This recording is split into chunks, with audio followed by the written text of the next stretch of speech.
우리들은 원칙적으로 도울 수 있는 분에게 호소해야 한다. 인간에게 호소해야 별 소용이 없다. 인간은 대개의 경우 도울 수 없고 또 도우려고도 하지 않는다. 힐티라는 사람의 말입니다. 우리는 살면서 원튼 원하지 않든 사실은 원하지 않아도 많은 다른 사람들의 도움 없이는 살아갈 수가 없습니다. 한 아이를 키우기 위해서는 한 마을이 필요하다라는 말도 있듯이 말이죠. 그때 사람들이 늘 착각을 하고 살아가는 게 있습니다. 예를 들면 이런 거죠. 병이 들면 약을 먹고 또 병원에 가야 된다. 예, 그 말은 맞습니다. 그렇게 해야 되는 겁니다.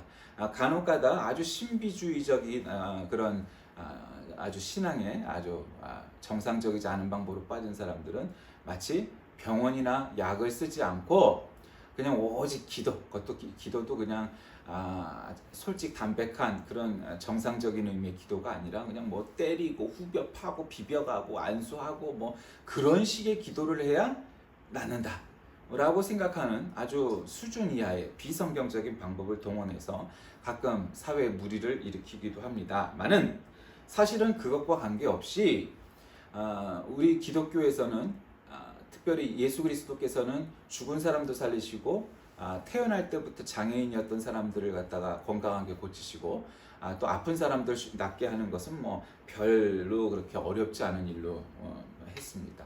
근데 우리가 정확히 알아야 될 건 의사는 사람은 치료할 수 있는 것이죠. 그러나 치유할 수는 없습니다. 그러니까 치유하는 건 하나님 뿐이시라는 거죠. 가끔가다 그 크리스찬 의사들 중에 아주 정직한 사람들을 가끔 보기도 해요. 의사라는 거는 굉장히 정직해야 되죠. 마음이 비꼬아져 있고 교만하고 이런 사람은 사람을 고치는 것 같지만 잘 고칠 수가 없어요. 왜냐? 고친다는 것은 단순히 피지컬한 육체의 약을 쓰고 주사를 놔서 놓는 것에서 고치는 게 아니기 때문이죠. 여러분 예를 들면 이런 거예요. 소문이 아주 많이 난 유명한 요리사가 있어요. 근데 요리사가 성질이 더러워. 아주 나쁜 놈이야. 그럼 그 요리가 정말 맛있는 요리일까요? 그 사람이 아무리 인류 기술을 갖고 있어도 그 요리는 별 쓸데없는 요리예요. 맛있는 요리가 될 수 없고 건강한 요리가 될 수 없고 훌륭한 요리는 더더군다나 될 수 없어요. 왜냐하면 그 요리사의 마음이 그 요리에 담기기 때문이죠. 의사도 마찬가지예요. 정직한 의사는 나는 치유할 수 없다라는 것을 알아야 돼요. 그거를 모르는 거는 그 정도도 모르면 의사도 아닌 거죠. 돌팔이죠. 오늘 예수님의 이야기가 나와요. 백부장 고넬료의 신앙에 버금가는 회당장의 딸, 원래는 뭐 다른 데서 아이로라고 이름이 나오지만 뭐 여기는 그렇게 나오니까 어쨌든 이 회당장의 그 딸, 아이가 외동딸이 아파서 앓고 있다가 이제 죽게 되었어요. 그래서 죽었다 이렇게 뭐 얘기도 나오고, 이거 왜냐면 빨리 고쳐주세요 하고 이렇게 예수님을 청하했더니 이미 예수님이 도착한 당시에는 이미 죽었다 이렇게 상황이 오늘 얘기하죠. 오늘 본문에 보니까 관리가 와서 내 딸이 방금 죽었사오니 오셔서 그 몸에 손 얹어주셔서 그러면 살아나겠나이다 하니 이건 무슨 소리예요. 이 이야기로 미루어 보아 죽었는데 예수님이 오셔서 안수 기도해 주시면 이 아이가 살아날 겁니다 라는 정보가 있었고 그것을 믿는 믿음이 있었고 또 그것을 실행해서 믿음으로 실천했죠. 그러니까 이 한마디를 놓고 봤을 때 이 사람은 이전에 다른 뭐 예를 들면 나사로가 살아난 사건을 이미 익히 알고 있었다는 것을 우리가 알 수 있죠. 아무 정보도 없는데 가서 예수님 빨리 와서 좀 안수기도 했고 벌떡 죽었던 애가 살아나게 해주세요 이럴 수는 없잖아요. 그죠? 이게 알고 있었을 거예요. 근데 문제는요, 오늘날 우리가 많은 정보를 갖고 살아가잖아요. 인터넷만 딱 쳐보세요. 포털에다가. 그러면 모르는 것도 많이 알 수 있게 돼요. 어저께 텔레비전을 밤에 보니까 사람이 바퀴벌레를 맞으면 바퀴벌레가 사람이 지저분해 보여갖고 사람이 만지면 에이 이렇게 팍 비벼갖고 닦아낸대요. 더러워서. 바퀴벌레 입장에선 사람이 더러운 거예요. 그래서 막 닦아낸대요. 사람의 이물질을. 그러니까 우리 입장에서는 어처구니가 없죠. 우리는 바퀴벌레 보기만 해도 더럽고 지저분하다고 생각하는 사람이 꽤 많은데 실제로 바퀴벌레는 그렇지 않은 거예요. 그 내용을 인터넷에서 찾아보는 장면이 나와서 재밌는 정보고 상식이다 이렇게 생각했어요. 우리가 모르는 건요. 뭐 그것이 꼭 정답은 아니지만 웬만큼 인터넷 포털에다가 치면 다 얘기해줘요. 문제는요, 정보가 없어서 우리가 망하고, 우리가 정보가 없어서 무식하고, 우리가 정보가 없어서 싸가지가 없이 사는 게 아니에요. 정보들 많아요. 근데 왜 그래요? 정보가 많은데 문제는 그 정보의 적법성, 합법성, 진위성, 진리냐 아니냐를 판단할 수 있는 판단 근거가 있어야 돼요. 그럼 많이 공부한다고 되는 게 아니에요. 그거는 딱 들었을 때, 아, 이건 진리구나, 이건 진짜구나, 아, 저건 가짜구나, 판별할 수 있는 능력이 있어야 돼요. 그럼 공부를 많이 하고 IQ가 높다고 생기는 게 아니에요. 왜 절에 가서 절할까요? 예, 절에 가서 왜 절할까요? 이게 판단 능력이 없기 때문에 그래요. 나는 벌써 익히, 예, 아, 불교는 참 분위기가 좋아요. 예, 철학도 좋아요. 나는 그거 아주 다 동의해 줬어요. 근데 하나가 있는데 그걸 동의해 줄 수가 없어요. 그건 뭐냐? 내가 하나님이 된대. 내가 신이 된대. 그때 내가 부처가 되고 내가 신이 된다고? 그거는 내가 받아들일 수가 없었어요. 즉, 나는 그냥 부족한 인간의, 볼품없는 인간에 불과하지만 타자이신 하나님께서 우리에게 예수님을 보내주셔서 그 예수님을 믿기만 하면 구원을 얻는다라는 이 사실은 내가 믿어지고 할 수 있을 것 같으나, 내가 하나님이 되는 거는 그건 말도 안 된다고 생각해요. 그리고 지가 뭐 해탈했다고 그러고 득도했다고 그러는 사람들 가끔 보기는 하는데, 그런 사람들을 볼 때마다 지가 뭘, 네, 그런 거예요. 인간의 득도는요, 인간의 해탈은요, 인간의 해방은요, 유한한 거예요. 그것 자체가. 그때는 구원받고, 그때는 해방되고, 그때는 뭐 해탈하고, 득도하고, 그 당시는 부처가 되고, 우리도 성령 충만할 때가 있잖아요. 우리도 성령 충만해봐서 알잖아요. 근데 그게 뭐 얼마를 가든가요? 10년을 가든가요? 50년을 가든가요? 그렇지 않아요. 그게 인간이에요. 성령 충만해서, 아, 내가 하나님이 된 것처럼 무엇을 하든 뭐 그냥 하나님처럼 되는 순간이 오지만, 뭐 도끼에비에 나오는 대사처럼 인간의 어느 때는 신이 깃드는 순간이 있다고. 그럴 수 있죠. 그런데 그게 지속적이지 않아요. 그래서 난 불교를 믿을 수가 없고 절대 믿어서도 안 된다는 거예요. 왜? 나는 나를 구원할 수 없기 때문에.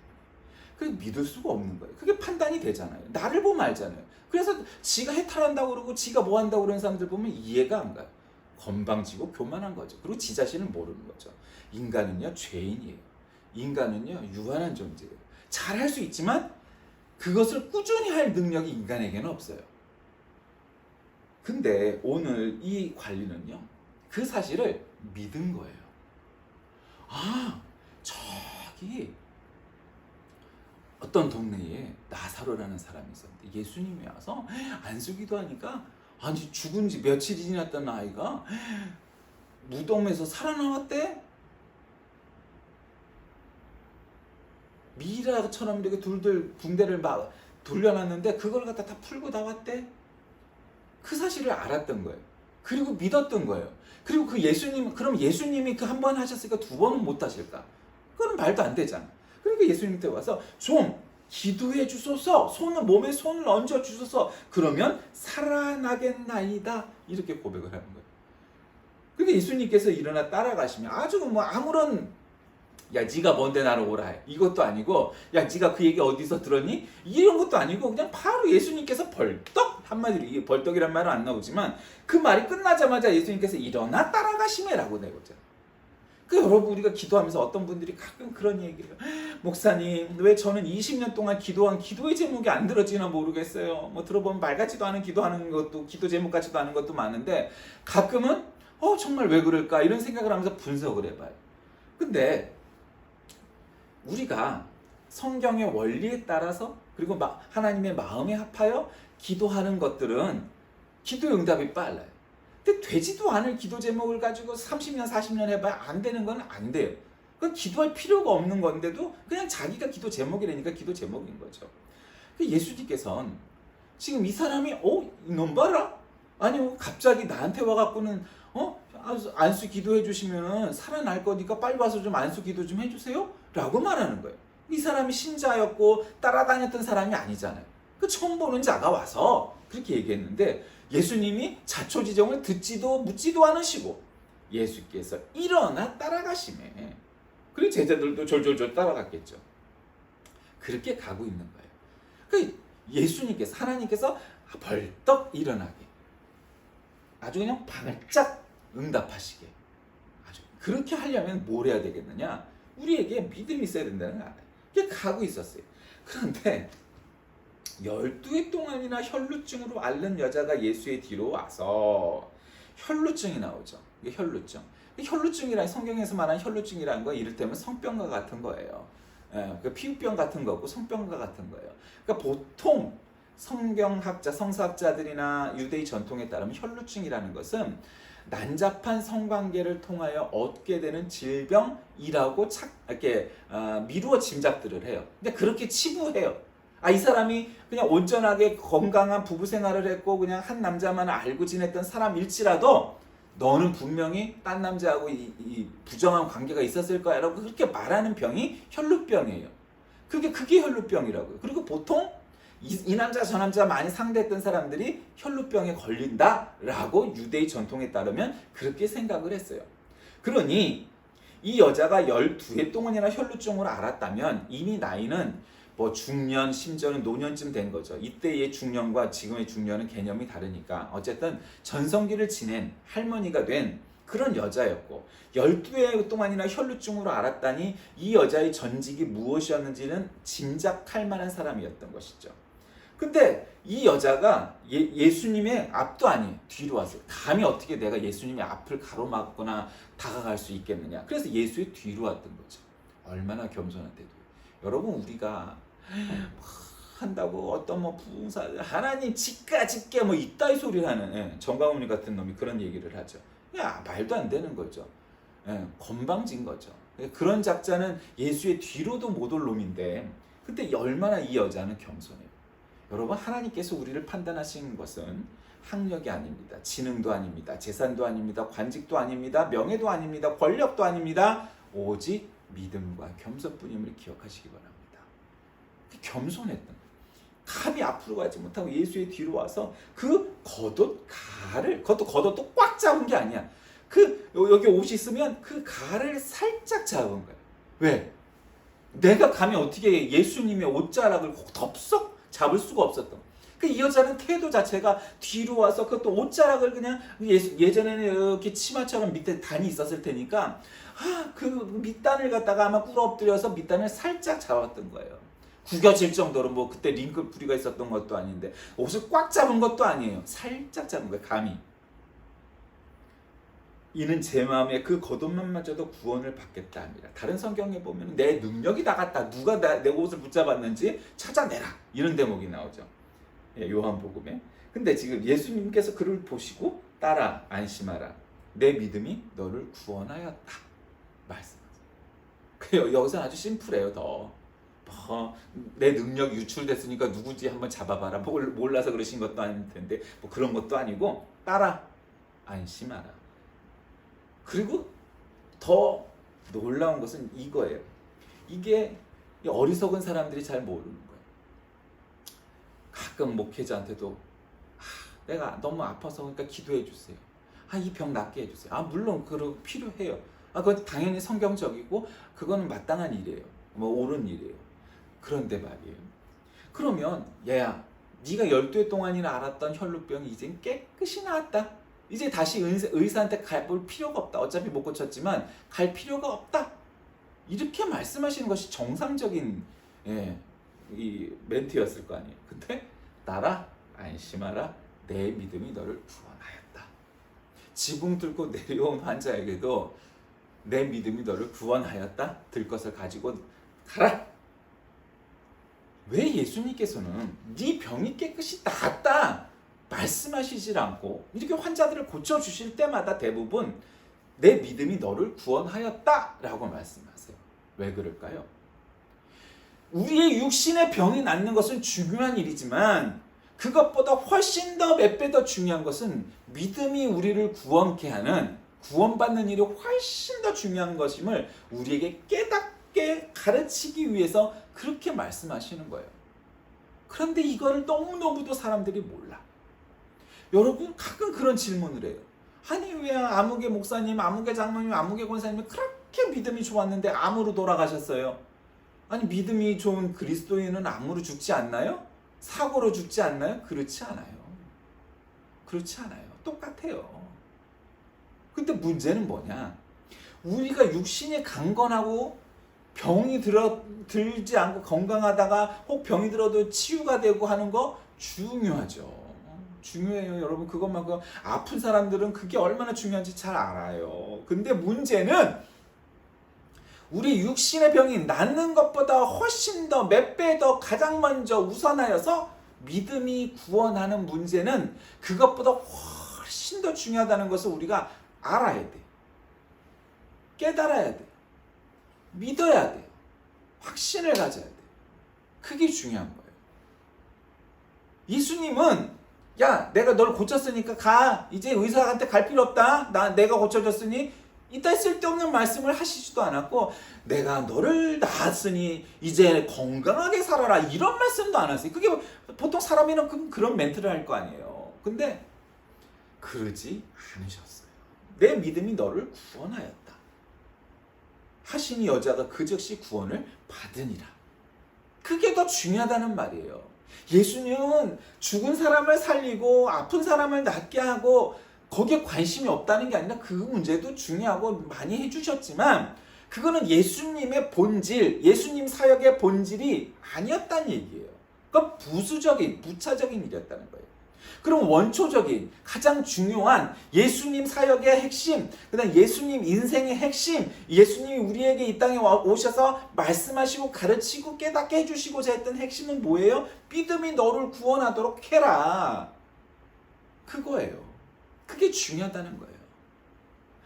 죽었다 하도 살아나게 하시는 예수님이 좀 뻥을 쳐서 선전을 해가면서, 요즘으로 말하면 TV 광고도 하고 유튜브 광고도 해가면서, 야, 아픈 사람은 다 내게로 와, 내가 너를 고쳐줄게, 그러면서 약 팔듯이 고쳐줄 텐데, 야, 너 예수 믿을 거야 안 믿을 거야? 예수 믿는다고 하고 하나님 믿는다고 하면 내가 너를 고쳐줄지어다, 이렇게 막 그냥 사기를 쳐가면서 그렇게 해도 할 수 있었을 텐데 그러지 않으셨던 거예요. 오히려 조용조용히 알려지지 않길 바라셨어요. 사람 고치는 문제에 관해서는. 그러니까 별로 그건 중요하지 않다는 얘기예요. 예수님은 의사가 아니에요. 그 의사 정도밖에 그 할 일이 없었으면 이 땅에 오시지 않았죠. 그거 왜 없겠어요? 예수님의 이 땅에 오신 목적은 우리를 구원케 하시기 위해서 오셨다는 사실을 우리가 생각해요. 그러니까 예수님께서 결국 그 관리의 집에 가서 보니까 이미 죽어 있었던 거예요. 그러니까 물러가라, 이 소녀가 죽은 것이 아니라 잔다 하시니 그들이 비웃더라. 야, 저 미친놈 아니야. 죽었는데 잔대. 근데 원래 잔다라는 그 표현이 히브리어에서는 죽는 것을 잔다라고 표현해요. 실제로 히브리어 자체가 그래요. 죽는다는 단어와 잔다라는 단어가 똑같아요. 그러니까 그렇게 표현을 하기 때문에 히브리어로 따지면, 물론 이 당시 예수님이 쓴 건 아람어죠. 아람어지만 그런 전통이 있는 나라니까 죽은 것을 잔다고 표현했겠다, 이렇게 생각할 수도 있었을 거예요. 그런데 예수님의 표현은 물론 그런 것도 전혀 아니라고 볼 수는 없죠. 예수님이 말씀하신 건 얘가 죽은 게 아니고 그냥 잠시 잠이 든 거야.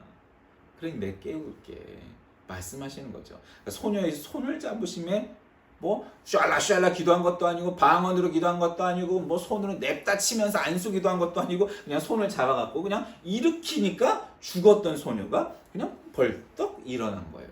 아주 심플하죠. 오늘 대목은 무슨 뭐 묘사도 없고 잡으심에 일어나는지라 그냥 간다는 거예요. 그 소문이 온 땅에 퍼지더라. 아주 심플해요. 뭐 아주 뭐 버라이어티하게 아주 뭐 이거 한 것도 없고 뭐 저것도 없어요. 그냥 그렇게 해요. 그러니까 오늘 지금 두 여자를 고치시고 살리시고 하는 대목이 나오죠. 혈루병 걸린 여인, 회당장 야이로의 딸. 문제의 해결은 여러분 이겁니다.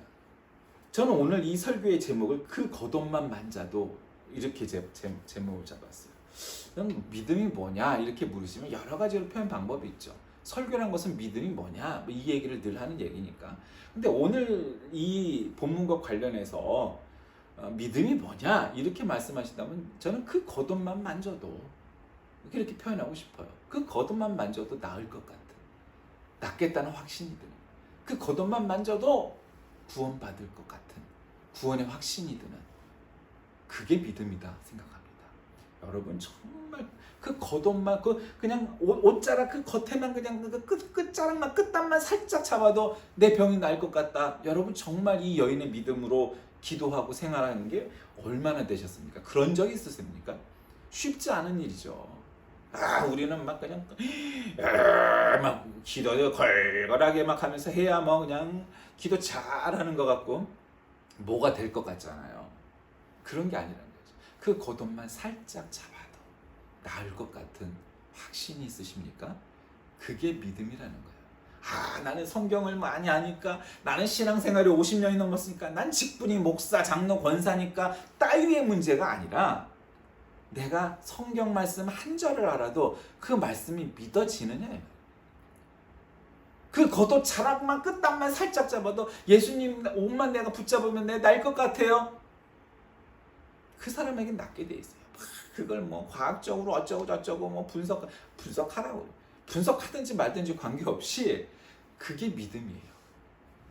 여러분 우리가 기도하고 싶어 응답받고 싶을 때마다 아픈 것 혹은 해결될 것 그거 해결되고 싶을 때마다 그 겉옷만 살짝 잡아도 나을 거라는 확신과 믿음으로 기도하시고 산다면 어떠한 일이 안 이루어지고 어떠한 일이 안 해결될 것이냐.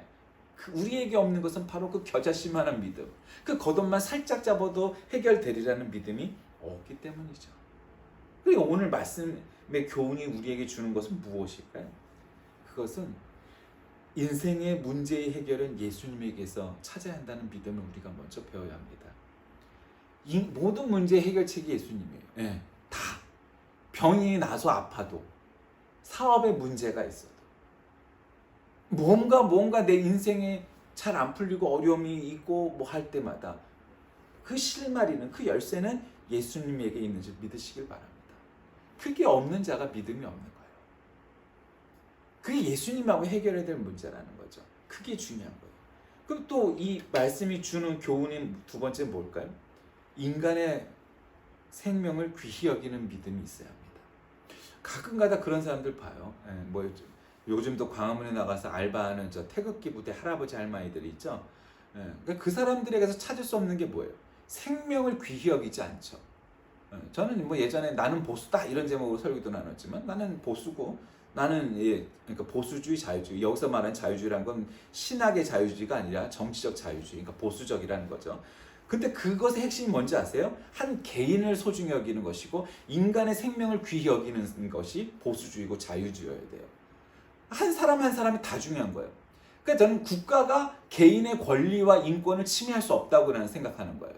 그런데 이 극우적인 사람들의 생각도 그렇고 또 극좌적인 사람, 공산당도 마찬가지죠. 공산당이나 이 나치가 생각하는 건 뭐예요? 국가가 우선이기 때문에 개인의 자유랑 권리 따위는 인정하지 않아. 전체주의로 우리를 따라와. 그 전체주의로 가는 거잖아요. 그러니까 결국 그렇게 가다 보면 단순히 권리를 제한하고 빼앗는 데 그치지 않고 사람을 죽이고 사람을 뭐 해야 하는 것도 얼마든지 우리 체제를 위해서 그럴 수 있어라는 확신으로 이 사람들이 번집니다. 그래서 극우나 극자가 똑같이 위험한 건 바로 인간의 생명을 경히 여기고 인간을 죽이는데 아무런 죄책감 없이 살아가는데 그 문제가 있는 거예요. 여러분 그게 굉장히 중요한 겁니다. 그래서 극우나 극자가 위험한 거예요. 그러니까 이 사람의 사상이 자유롭고 좀 특이하고 어쩌고 그게 문제가 아니에요. 도대체 이 사람은 저 사람의 영혼과 저 사람의 생명을 귀히 여기고 소중히 여기느냐 아니냐를 보면 저 사람은 위험한 사람인지 저 사람은 참 귀한 사람인지 알 수 있는 거예요. 한 사람의 영혼과 한 사람의 생명을 귀히 여길 줄 알아야 돼요. 그게 성경의 정신이고 예수님의 가르침이죠. 아니 12의 혈루병 걸린 여인은 아까도 말씀드렸지만 구약의 전통과 이스라엘의 전통에 따르면 이 여인의 전직은 어떤 거라는 건 이미 알아요. 이 여인이 평생을 어떻게 살아왔을까? 이 여인이 여인으로서의 기능을 할 그 순간부터 거의 평생 동안 어떤 직업을 가지고 살았는가를 알아요. 그 예수님뿐만 아니라 보통 사람들도 이 신정 일치의 그런 시대에 살던 이 사람들은 이 여인을 감히 상대도 해주지 않고 말도 안 섞던 시대예요. 그러니까 사마리아 우물가의 그 여인도 사람들의 눈을 피해 한낮 뜨거운 태양을 이겨가며 우물을 길러 나왔다가 예수님을 만나게 되는 거잖아요. 사람들의 눈을 피해.